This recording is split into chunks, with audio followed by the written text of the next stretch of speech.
This is Advisor 3.0, a show designed to help you as a financial advisor elevate your professional practice, transform your clients' lives, and take your business to the next level. I am Abraham Okusoya. Welcome to the show.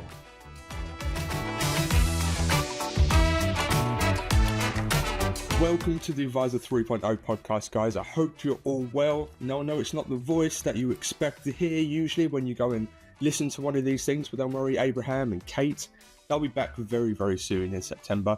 I'm here to cover off what we're going to be doing in August and a few things that we want to put out and give you, and a few things that you could do for us that would really help us out. So let's start off with the admin bit. In September, Advisor 3.0, the podcast, and Advisor 3.0 official social channels are going to be merging, which is going to be great. It means we can have everything all in one place for you, so you don't need to switch between two separate channels to find out all the content that you need from us. It's going to be in one terrific place. That's good, right? They probably should have done it sooner. And on the back of that as well, reviews exist.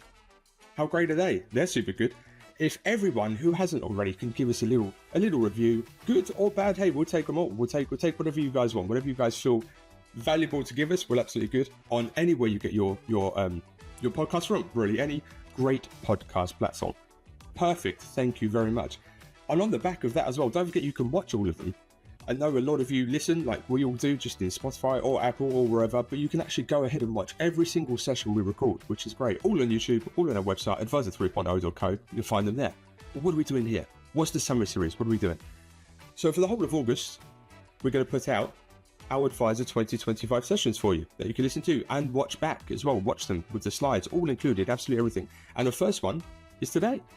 Dr. Daniel Crosby, a second-time appearance on the show.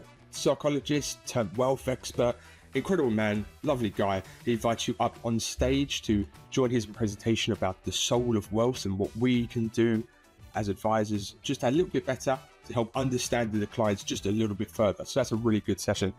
That's enough from me. Enjoy the session. Tell us what you think about it. Tell us what you thought about it. Tell us in the comments. Tell us on the street. Hey, tell us on Twitter, Facebook, any social channels, get in contact. Let us know what you think of these sessions, these summer little sessions that we have. And we'll see you in 2 weeks' time. Enjoy. Let's get into it.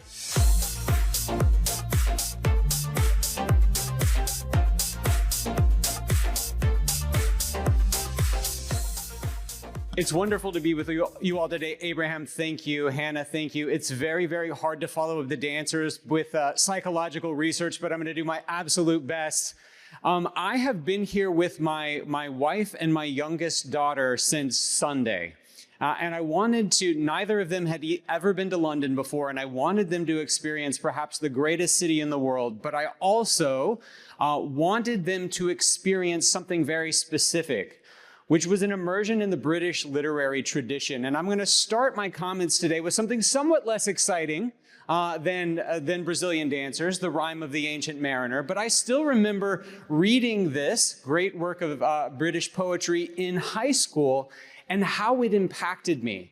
And this line in particular stuck with me because the misery and the irony of someone being surrounded by a resource that was so close to being what they needed, but that they were unable to tap into and unable to sate their thirst with, struck me as so powerful. And that's actually what I'm here to talk with you about today, and that's the genesis of the soul of wealth. Is this great disconnect that we are now experiencing between money and meaning. So I want to talk about this. When the U.S. was founded, before Trump got a hold of it, Abraham, right? Before Trump got a hold of it, when the U.S. was founded almost 250 years ago, 85% of the world was living in poverty, which would be $2 or less a day. Essentially, everyone everywhere in the world was poor. And if we think about the timeline of human history, right, the pyramids in Egypt would have been built on December 27th if we condensed all of human history into one single year. 250 years ago would be December 31st at 7 seconds until midnight. So for almost all of human history, we have been exceedingly poor. Even 250 years ago, 85% of the world living in poverty. Today, because of the merits of capitalism and the rise of a burgeoning middle class, that number is under 9%. We are richer than we have ever been before as a world, and yet we're also sadder and lonelier and more disconnected. So how is it that we are not making this abundance work for us, and what can we do? Well, the other thing that we've seen is that in the US, since World War II, the average home size has tripled, and yet we see that people feel less well off, they feel less wealthy than they were 80 years ago. The world has never been richer from a material standpoint, and yet we have never felt poorer or more disconnected than we do today. Well, I think advisors have an absolutely critical role to play in bridging this gap, and that's the message that I want to share with you today. So I want to talk from the outset about why we get hired, why we get fired, and how we add good to our clients' lives. So I want to look at some research from Accenture from a few years ago that studied why do people hire a financial planner and what are they looking for when they hire an advisor. And in this Accenture study, the number one thing that people were looking for was someone who gets them. Someone who sees them and understands them on a fundamental level. And the number two thing that they were looking for was someone with whom they share values. Now, when you see statistics like this, it can become easy to say, wow, that's an incredibly strange thing to want. There's no mention of technical acumen. There's no mention of the very basics of the work that you do. And yet the reason that there's no mention of this is because that piece of your work is easy to vet. It's easy to see. You can get a recommendation from a friend. You can see if you have good experience. You can see if you have good ratings.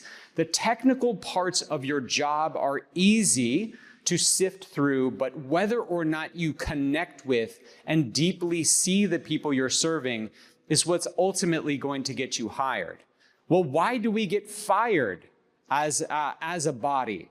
We get fired at a clip of about 9-to-1 because we don't connect with clients. Almost all clients will forgive bad market performance, right? Almost all clients will forgive that.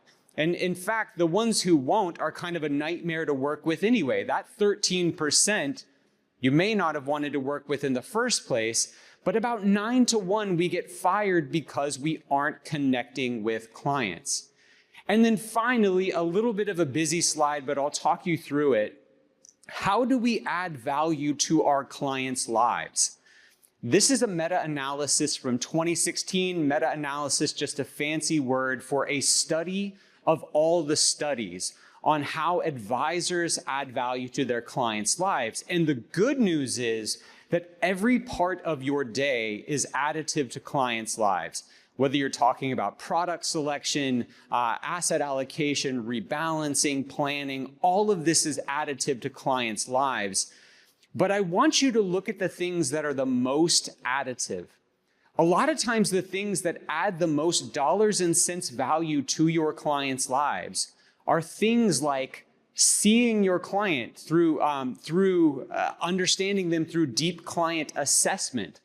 And then, of course, you have behavioral coaching, which is the granddaddy of them all, and adding the most value. And we add value through primarily behavioral reasons, which is where you're starting to see opinions like the one you see before you. This is from a McKinsey study that was done a few years ago, and they were trying to anticipate what the world of wealth management would look like 10 years hence. And what they said is that the fundamental, the technical, the analytical, the mathematical portions of our work are going to continue to be commoditized and arbitraged away until what remains is we will be life coaches. I kind of hate that word, but it is what it is. We will be life quarterbacks, life coaches for the people that we serve, and we will be called on to have harder, deeper, more fundamental, and more human conversations with our clients. So this is why I wrote The Soul of Wealth. And The Soul of Wealth is 50 chapters. I hope you'll go grab a copy, run me down so I can sign it for you. The Soul of Wealth is 50 short chapters about the kind of topics I think we need to be having, the kind of conversations we need to be having with our clients in light of this changing environment, in light of this disconnect between money and meaning. And the way that I structured it is that each chapter leads in with a story, then goes into some of the research, and then goes to the application. So my opening story here in the opening chapter is about Alexander the Great, because Alexander the Great was, by most accounts, the second richest person to ever have lived. He had, by the most conservative estimates, more than 10 times as much wealth as the wealthiest person living today. And he was as powerful as a person could be. He waged war for over 10 years straight and never lost a battle. So by the trappings of material wealth and power and prestige, he was one of the best to ever do it. And yet, his life was undone and he met an early demise because of something very human, which is he lost his best friend in a battle and he could not cope with the emotional fallout from that. All his wealth, all his power, all his acclaim could not save him from something very, very human. And I think when we talk about, with our clients, creating lives of true wealth, we often emphasize the wrong things. Because research from Bronnie Ware has shown that when people are at the end of life and they are looking back over their lives and they have perfect clarity, perfect lucidity about what matters and what doesn't matter, money comes up once and it's negative. Money comes up once and it's negative. People say, I wish I hadn't cared so much about money and I wish I had not spent so much of my time at work. That's in a backwards looking with 20/20 hindsight, that's how we think about money. And yet when we plan and we look forward, oftentimes we don't do enough to prioritize a full, rich life. Now, I've seen a lot of you taking pictures. That is enormously flattering, by the way. Thank you very much. If you're up here speaking and you're a little nervous, right, to see people engaged in taking pictures is very flattering. If you want to take a picture of something, take a picture of this, because this is the secret to a life well lived. This is the meaning of life at 10 o'clock in London on a Thursday, right? This is the meaning of life. When we look at the positive psychology research, we find that there's really about 5 things that lead to a life of flourishing. And I want you to think about these 5 as I go through them and think about how well integrated they are or are not into a conventional financial planning process. The first of these things is positive emotion. This is basically fun and leisure. This is being happy, having a good time. And let me tell you, my friends, money is absolutely awesome at this. This is what my family and I have been doing for the last couple of days. We've been eating too much. We've been going to plays. We've been seeing the sights. It's all very expensive and it's great. And money is very, very good at that. And as an industry, we have done a good job of helping people prepare for positive emotion. We've helped them save and invest and grow their wealth so that they can buy a second home or visit the grandkids or do whatever it is they want to do. But I want you to think about the other 4 and how they might look in something like a traditional retirement.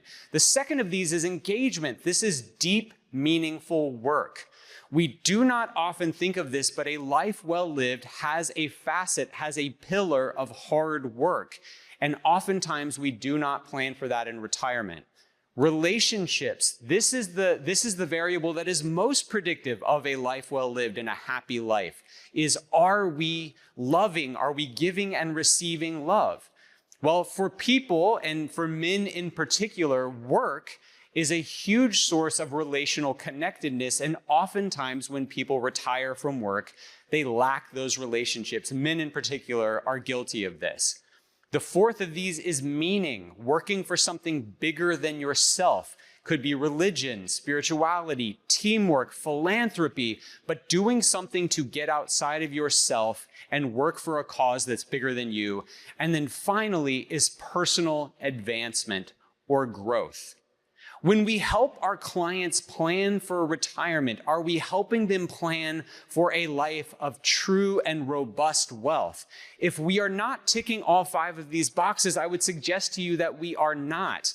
And I think that the conventional planning process does a good job of helping us think about how to have fun, but maybe doesn't teach us or maybe doesn't address how will we work, how will we stay connected, how will we give back, and how will we grow. The second and one of the most fascinating chapters that I enjoyed putting together for The Soul of Wealth was the chapter about why your money needs a why, or why your money needs a purpose. And I even see that there's a breakout on this later, which is thrilling to me and wonderful. So your money needs a why. My history lesson for this one, this is Viktor Frankl. Viktor Frankl is, of course, the Austrian psychiatrist who survived the Nazi prison camps of World War II, but who lost everything and everyone he loved in that horrible struggle. And what his key insight coming out of this was that he or she who has a why can bear with almost any how. Now, what do we mean by this? When purpose is centered in your life, when the thing that you are endeavoring to do is rooted in purpose, it transforms for the better the way that you behave and the way that you operate. And this is actually true with our money as well. So are we helping our clients tie their behavior, their decisions back to their why or back to their purpose, right? Morningstar found that accounts labeled with a purpose tended to have about 15% higher balances than their no-purpose peers. A large asset manager in the northeastern U.S. had two types of accounts. They had the one purpose-based, goals-based accounts, and they had one generic account. And they set this program up right before the great financial crisis. And they found that for those in named purpose-based accounts, they were 10 times less likely to panic sell into the teeth of the great financial crisis. Now, my friends, if we had a booth out there that was selling a pill that you could give to your clients that would make them 10 times less likely to freak out when our stupid president does something with tariffs, right? You would all buy that pill. That would be a very, very busy booth. Purpose does the very same thing. So this is my why. This is my family. We've got the little cutie down front is just headed back to the States this morning with her mom. By the way, can I get a round of applause for losing 60 pounds in the last year? Thank you very much. I tell you what, it has been no fun. It has not been fun. And I gained about 10 of that back this week on little pies. So thanks for nothing, London. The reason I put this picture of my family up there, besides to brag about how cute they are, is to share some research out of Canada from 2009, where they compared 2 different groups. They looked at 2 different groups, and the intervention was fascinating to me. One was a control group, no intervention. The other saw a picture of someone important to them, their spouse or their children, before they were asked to make a financial decision. And the people who looked at the picture of their kids or their loved one or their spouse before they made a financial decision, they made better decisions and they saved more than twice as much money as the control group, because they were rooted back in that why. They tied that decision back to purpose. Every single thing that you ask your clients to do is psychologically difficult. We are wired to spend. We are wired for certainty. And we live and operate in financial markets that require us to take on uncertainty and delay pleasure until the future. The only way to get people to act right is to have a yes, have those decisions tied to a yes that is bigger than the no of their fear. So what we found, what research by Brad Klontz and his colleagues found that when we help clients dream, when we help them not only articulate, but deeply visualize the thing that they want, their why, it leads to an incredible uptick in good behavior. It's not enough to say, hey, I want to retire to the Cotswolds, or I want to retire to, to Park City or wherever it is. We have to say, where in Park City? Which mountain? Where will you play with the grandkids? Where will you take your morning coffee? Where will you hike? And we have to help them dream, make that visceral, salient, and visual, and it's only then that they can reach their goals. One of the most heartbreaking chapters to write in the book was the one about comparison, and the chapter there that I used was around Vincent van Gogh. And I was actually able to see some of his works in the gorgeous museums here in London this week, and I was actually able to see him right next to, in one of the museums, I believe it was the National Gallery that we went to where we saw this. He was actually positioned right next to his rival that I talk about in the book. Van Gogh was, of course, an incredible talent, but he was a commercial flop. He sold one painting for sure in his lifetime. It could have been as many as 5, but we know it was no more than 5. So he was an absolutely brilliant artist who was an absolute disaster as a marketer. He needed Hannah. He was no good commercially, right?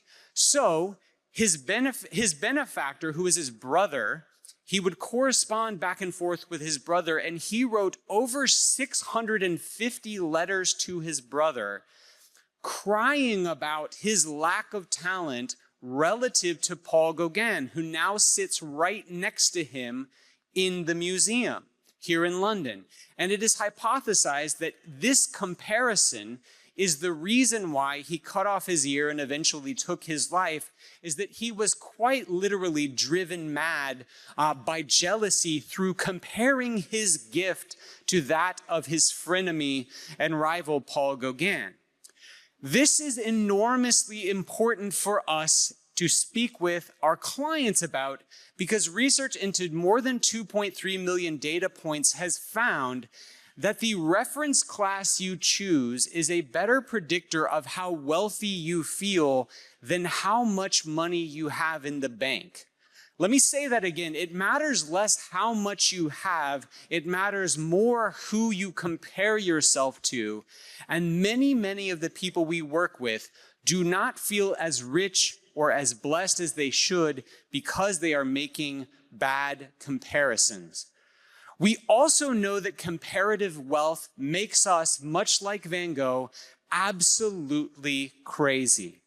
Over 300 studies now show that people who just want more. You ever have a client who comes to you and you say, what are your financial goals? And they just say, I want to grow this. I want more. I want to grow this as fast as I can. That is a horrible goal, and it is the kind of goal that will drive one mad. People who are just focused on attainment or materialism are driven insane, while people who are focused on personal achievement, personal growth, and running their own race are happier and better adjusted in every study we would ever hope to look at. But luckily, there is an answer, and the answer to this competitive nature is gratitude.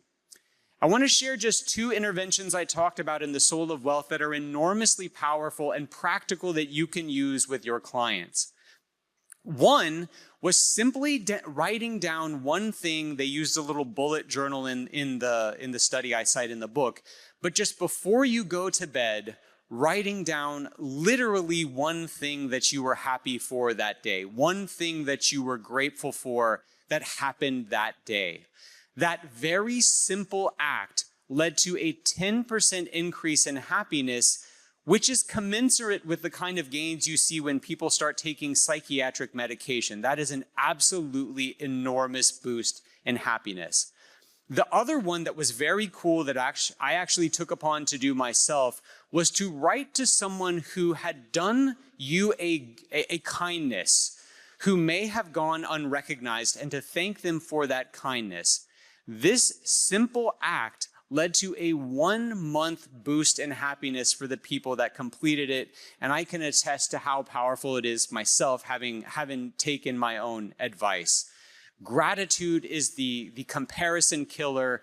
We should all very much be about the work of helping our clients be more grateful. I want to spend a moment now talking about the research on happiness and money. And I'm a little bit like a shark. I have to move around to stay alive. And I feel a little bit constrained here, but we're making it work. So the research into money and happiness says the following, right? Many of you, raise your hand if you read the Kahneman study from years ago that said that at 75,000 US, happiness kind of taps out. Who read that? Many of you did, right? We all read this, and look, for people like me, this confirmed many of our prior assumptions. We loved it, and we shared this with the world. But it turns out that it's not quite that easy. Because the way there's no blood test for happiness. So the way that Kahneman and company were measuring happiness was sort of overly reliant on bodily and physical symptoms, right? So there is some truth to that. And we know that at low levels of wealth, people are absolutely miserable because they can't have good food to eat. They can't have good health care. They can't have a warm place to sleep. But it isn't quite fair to say that happiness plateaus at what would now be about 100,000 US per year, because more subjective measures of happiness are up and to the right, up to about $500,000 per year. But there's actually weird kinks in the finding, because we find that for about 15% of people, and maybe you have worked with some of them, maybe you used to be married to one of them, right? There is no amount of wealth that will make one happy for about 15% of the population. And then for some subset of the population, they don't start getting happy until they get north of 6 figures. So what do we know about happiness for sure, and what can we be teaching our clients? Well, we know that it matters a great deal how you spend it. And I want to put a point of emphasis on a few things. One thing we know is that experiences age better than things. If you buy a car or a watch or a home today, entropy and decay take over and it starts to get worse immediately. That's just the way things go. But if I think about the week that I've just spent with my wife and my youngest daughter, and the memories we've made, those memories of us exploring London together and having new experiences, these memories will age and get better with time as we look back fondly on that time, and time becomes more precious. We also know something fascinating, which is anytime an expenditure can be used to drive a relationship, it makes us happy. We know that people who buy cars are of course a big expenditure when people come into some wealth. A lot of people want to buy a car. The research shows that on average, cars don't make you all that happy. They tend to decay pretty quickly, and that happiness tends to decay rather quickly. But people who buy a car to join a car club get an enormous boost in happiness because they are now paired with people who share common interests. They now have a place to go on Saturday mornings and drink coffee and pop the hood and talk about their engines. They have people to vacation with. They have a cohort of like-minded people. And so anytime we can spend to grow a relationship, that is money well spent. My friends, I would tell you it is not enough to help your clients grow their wealth. Part of your role is to help educate them on the science of how they can deploy that wealth, how they can spend, save, and invest that in ways that will make them as happy as they could possibly be. And one of those ways is by giving. And I felt like this deserved its own little recognition, because when I wrote the book, Abraham was correct. This is my 4th book. And writing books sits at the intersection of things that are very hard to do and things that pay very poorly. And so this isn't something that you, like, if you're saying you would never write a book, to write 4 books, you have to be truly very insane. And I said, look, if I'm going to do this again, I want this book to have staying power. I want the lessons of this book to be enduring. And I want to have lessons that sit at the intersection of every faith and philosophical tradition throughout history. And one of them is this idea that by giving money away, you become enriched. Now, from a purely mathematical standpoint, the philosophy that if you give money away, you become enriched makes very little sense. The math just doesn't work.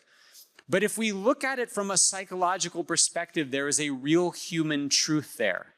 Because children as young as 2 see a great boost in happiness when they are charitable. Children as young as 2, but it has to be effortful giving. It has to sting a little, and they have to give of something that is truly theirs. Going back to the research again, we see that there is a practical truth and a soulful truth. When we look at measures of financial contentment, there are 2 things that are equally predictive of financial contentment. One is the practical truth, how much money do you have in the bank? But the other soulful truth is, how generous have you been? So there are plenty of people at the 95th, 98th, 99th percentile for wealth that do not feel wealthy because they are not generous. I feel that one of the greatest goods that we can do as a profession is to help people be more generous. We're about 3/4 of the way through the presentation now. I feel like it's time for us to get a little involved again. I want you, hang with me here, I want you to raise your hand if you like dolphins. Raise your hand if you like dolphins. Okay. If you have, no. Keep them up. Little early morning calisthenics. Put your hand down if you have, keep your hand up if you have given money to a dolphin charity in the last year. Oh my goodness, one back here. Keep your hand up if you have swam with a dolphin in the last year. Oh my God. Okay, I was like, we have a true dolphin lover back here. Yeah, if you don't love dolphins, you're a monster, so I'm glad you all raised your hand. But we say we love dolphins, but very few of us, right, have a picture of a dolphin in our home. Very few of us have given money to a dolphin charity in the last year or sought out an opportunity to swim with a dolphin. And this is just a silly, tongue-in-cheek way for me to talk about sort of human psychology 101, which is when we are asked what we value, we tend to give a very righteous accounting of what we value. Most everyone you ask, when you talk to your clients about their values, and I think many of you would do this, your clients are going to say things like, I value leaving the world better than I found it. I value time with family, right? Things like this. These tend to be very common responses, but we know that other people are actually better predictors of our own behavior than we are, and the way that we spend our money is the ultimate bullshit detector. The way that we spend our money is the ultimate BS detector that cuts through the noise and our righteous retelling of who we are, and it shows us who we are and what we value. If your clients want to live lives of significance, if they want to live in accordance with their values, you have the roadmap right in front of you, right? If they value time with the family, how much did they spend last year on vacation and time with the family? And do you need to give them permission to do more of that? If they value personal growth, how much are they spending on coaching or therapy or the gym? Money is the ultimate arbiter of what we value. Where our treasure is where our heart is. We as an industry have golden insights into who our clients want to be and who they actually are today, and we can help them become more of who they are. We can also help them change the world. I did a quick lap around the sponsors. Thank you very much, sponsors. And I see some sort of socially responsible, ESG-focused type investments out there. That's one way that you can try and change the world with your wealth. But another way is that every dollar, every pound that you spend actually is a vote for the kind of world that you want to live in. And we know this because every social movement from the past 100 years, from the segregation in the American Deep South and Rosa Parks not giving up her seat, to Nelson Mandela and the divestment from diamond mines and the boycotts that were the economic levers that brought the end to apartheid, to a little upstart nation throwing tea in Boston Harbor, right? All of these are economic protests because the way we spend our money gives us the world that we want to live in. This is another way you can add value to your clients' lives. The last story that I'll tell is the story of an incredible British woman. When you go pick up your copy of The Soul of Wealth, there is actually one chapter called Listen to Women, and it's all about why women make the ultimate behavioral investors. I think you'll learn something. I think you'll enjoy it. But it was important to me to tell the stories of women in The Soul of Wealth, and the stories of women when you're writing a book that's based in history have been roundly overlooked. And one of the stories that I loved was the story of Mary Anning, this young British woman who lived in the late 1700s, who discovered when she was just 12 years old the first ever intact ichthyosaur skeleton. Now, to give you the state of paleontology at the time, George Washington, the first American president, never knew that dinosaurs existed. Like, paleontology was just not a real discipline at the time. And so Mary Anning, when she discovered this skeleton, she had to put forth her own effort. And there was no field to speak of. There were few educational opportunities for women in general, let alone in science. She had to bet on herself, and she had to blaze her own trails. And because of her bet on herself and her understanding that she was the best investment in her life, she went on to make discoveries that still stand today, even though they are hundreds of years old. When people hear that you work in finance, they are largely going to focus on externalities because this is human nature, right? When they hear that you're an advisor, they're going to ask you questions like, which stock should I pick? Or what's Trump going to do? Or what will the Fed do? Or what will happen with the virus? Or what will the market do next year? These things are, of course, unknowable, unforecastable, and these people are leaving aside the fact that the most reliable predictors of whether or not we meet our financial goals all are on us. Our behavior is the best predictor of our investment returns. Our level of education, whether we have the certificates and the training we need, this is the best indication of the engine of our wealth, our ability to earn. But it doesn't stop there, because people who go to therapy make 10% more than their same education peers.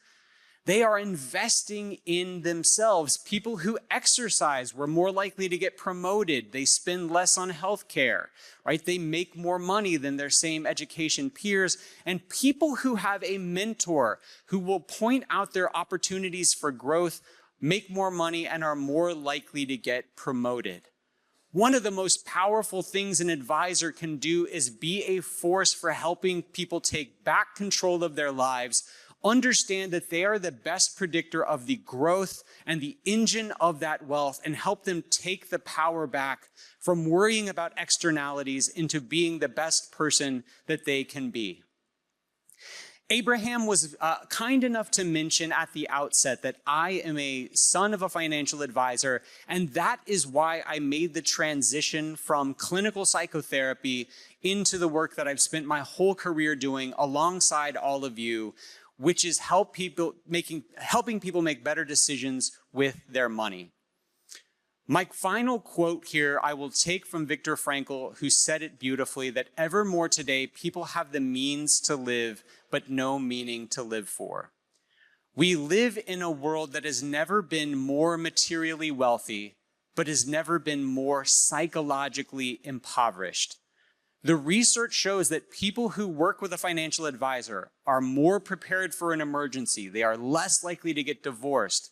They are happier on average, and they have dollars and cents better expected returns than people who go it alone. We are already doing so much good. But I think that the Advisor 3.0 can even take that a next step and add a layer of happiness and significance and meaning, and have deeper and better conversations with clients that are transformational in their lives for generations to come. Thank you all for the important work you do, and I hope that my research in the soul of wealth will help you do it just a little bit more effectively. Thank you.